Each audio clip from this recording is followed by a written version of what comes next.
जय श्री राम। उठ कर जोरी रजाय सुमागा, मनहु वीर रस सोवत जागा। बांधी जटा सिर कसी कटी भाथा, साजी सरास अनुसाय कुहा था।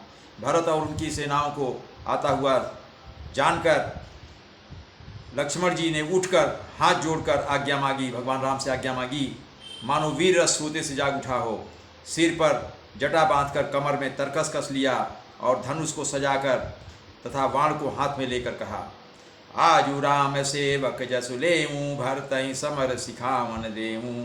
राम निरादर कर फल पाई, सो वहु समर सेज दो भाई। लक्ष्मण जी कह रहे हैं, ए नाथ, मैं आपका सेवन होने का यश लूँ और भरत को संग्राम में शिक्षा दूँ। श्री रामचंद्र जी के निरादर का फल पाकर दोनों भाई भरत और शत्रुघ्न रणसैया पर सोए, ऐसा रामचंद्र जी से कह रहे हैं। आई बना भल सकल समाजू, प्रकट करऊँ ऋष पाचिल आजू। जिमि करि निकर दलई वेग राजू, ले लपेटी लवा जिमि बाजू। लक्ष्मण जी कहते हैं, अच्छा हुआ जो सारा समाज आकर एकत्र हो गया। आज मैं पिछला सब क्रोध प्रकट करूंगा। जैसे सिंह हाथियों के झुंड को कुचल डालता है और बाज जैसे लवे को लपेट में ले लेता है, उसी तरह से मैं भरत और उनकी सेनाओं को हरा दूंगा। तैसे ही भरत ही सेन समेता, सानुज निधरि निपातौ खेता। जो सहाय कर शंकर आई, तव मारो रन राम दोहाई। आगे कह रहे हैं, वैसे ही भरत को सेना समेत और छोटे भरत सहित भाई सहित तिरस्कार करके मैदान में पछाड़ दूंगा। यदि शंकर जी भी आकर उनकी सहायता करें तो भी मुझे राम जी की सौगंध है, मैं उन्हें युद्ध में अवश्य मार डालूंगा, अर्थात छोड़ूंगा नहीं। अति सरोस माखे लखनऊ, लक्ष्य सुनि शपथ प्रभान। सभय लोक सब लोकपति, चाहत भवरी भगान। लक्ष्मण जी को अत्यंत क्रोध से तमतमाया हुआ देखकर और उनकी प्रामाणिक सौगंध सुनकर सब लोग भयभीत हो जाते हैं और लोकपाल घबराकर भागना चाहते हैं। जग भय मगन गगन भई बानी, लखन बाहुबलु विपुल बखानी। तात प्रताप प्रभाव तुम्हारा, को कही सकई को जाननी हारा।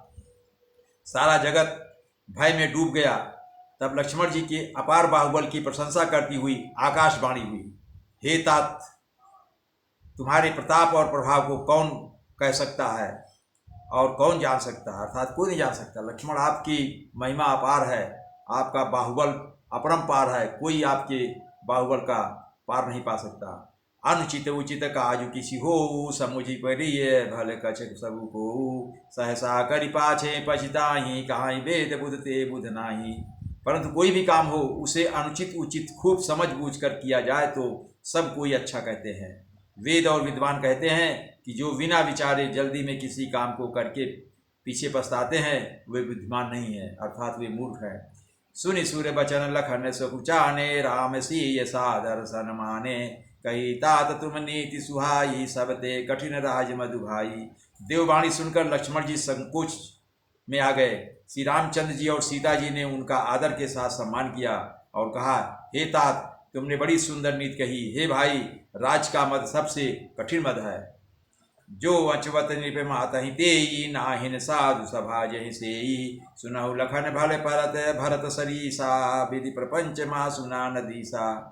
राम जी ये कह रहे हैं, जिन्होंने साधुओं का की सभा का सेवन नहीं किया वे ही राजा राजमद रूपी मदिरा का आचमन करते ही मतवाले हो जाते हैं। हे लक्ष्मण, सुनो, भरत सरीखा, भरत जैसा उत्तम पुरुष ब्रह्मा की सृष्टि में ना तो कहाँ कहीं सुना गया है और ना देखा ही गया है, अर्थात भरत से ज़्यादा उत्तम कोई भी पुरुष है ही नहीं है।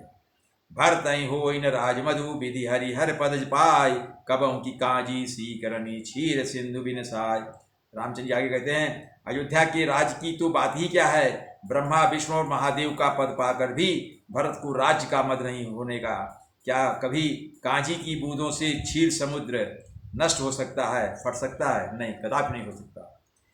तिमिरु तरुण तरिणी मकु गिलई, गगनु मगन मकु मेघहि मिलई। गोपद जल बूढ़ई घट जोनी, सहज क्षमा बरु छाड़ सोनी।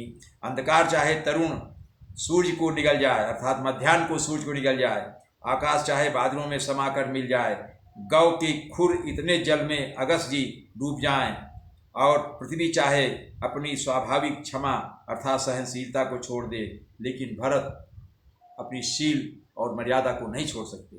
मसक फूंक मगु मेरु उड़ाई, होई न नृप मधु भरतहि भाई। लखन तुम्हारा शपथ बितुआना, सूचि सुबंधु नहीं भरत समाना। मच्छर की फूंक से चाहे सुमेरु पर्वत उड़ जाए, परंतु हे भाई भरत को राजमत कभी नहीं हो सकता। हे लक्ष्मण, मैं तुम्हारी शपथ और पिताजी की सौगंध खाकर कहता हूँ, भरत के समान पवित्र और उत्तम भाई संसार में नहीं है। सगुनु खीरु अवगुण जलुताता, मिलई रचई पर पंचु विधाता। भरतु हंस रविवंश तड़ागा, जनम कीन गुण दोष विभागा। हे तात लक्ष्मण, गुण रूपी दूध और अवगुण रूपी जल को मिलाकर विधाता इस दृश्य प्रपंच को रचता है, परंतु भरत ने सूर्यवंश रूपी तालाब में हंस रूप जन्म लेकर गुण और दोष का विभाग कर दिया है, अर्थात दोनों को अलग कर दिया है। गुण क्या है और दोष क्या है।